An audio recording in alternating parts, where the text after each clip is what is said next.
Ça fait une couple de fois qu'un ancien employé de peinture qui s'était lancé à son compte m'appelle ou me texte puis il me pose des questions. Puis hier, j'ai pris un appel avec lui, j'ai pris le temps d'y expliquer 2-3 affaires puis il me posait des questions parce qu'au début, il voulait un cours de vente. Comme si j'étais un master de la vente, comme si j'étais le loup de Wall Street. Ça a zéro rapport. On n'était pas meilleur en vente quand on faisait de la peinture. La seule chose qu'on savait, par exemple, c'est qu'on ne vendait pas 2 couches de peinture avec un primer, puis on vendait pas ça. On vendait un résultat. C'est ça que ce gars-là n'avait pas compris. Puis je pense qu'il y a beaucoup d'entrepreneurs qui se retrouvent dans cette situation-là. C'est qu'ils sont ultra compétents dans leur service, mais ils vendent leur service plutôt que le résultat. Si tu es capable de dire à ton client, par exemple, lui, c'est de la peinture de cabinet de cuisine.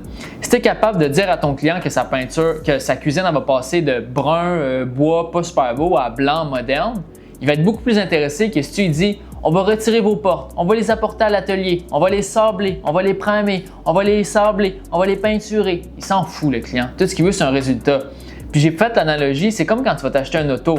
Tu achètes l'auto parce qu'elle est belle, parce qu'elle roule vite, puis parce qu'elle t'apporte un statut social. Souvent, c'est pour ça. Tu n'achètes pas une auto parce qu'il y a un bloc moteur en fonte avec des pistons. Tu sais, on s'en fout. La majorité du monde, ils s'en foutent. Ils ne savent même pas c'est quoi un 4 cylindres, un 8 cylindres. Fait que même chose. Ils te vendent le résultat, puis l'industrie automobile, c'est les meilleurs là-dedans. Tu vois les marques de luxe ou les marques de fiabilité, ils font des publicités visées sur une voiture fiable. Toyota, c'est toujours en train de rouler dans des tracks fucking durs puis tout sur la voiture parce qu'ils savent que ça va pas briser puis que les gens en jettent pour ça. Ils vendent pas parce que c'est des moteurs qui sont ultra fiables puis tout, parce qu'ils sont faits de telle façon, parce qu'il y a une technologie derrière. Ils savent que les clients s'en foutent puis qu'ils veulent juste pas avoir de problème quand ils achètent un auto. Fait que c'est là-dessus qu'ils orientent leur publicité.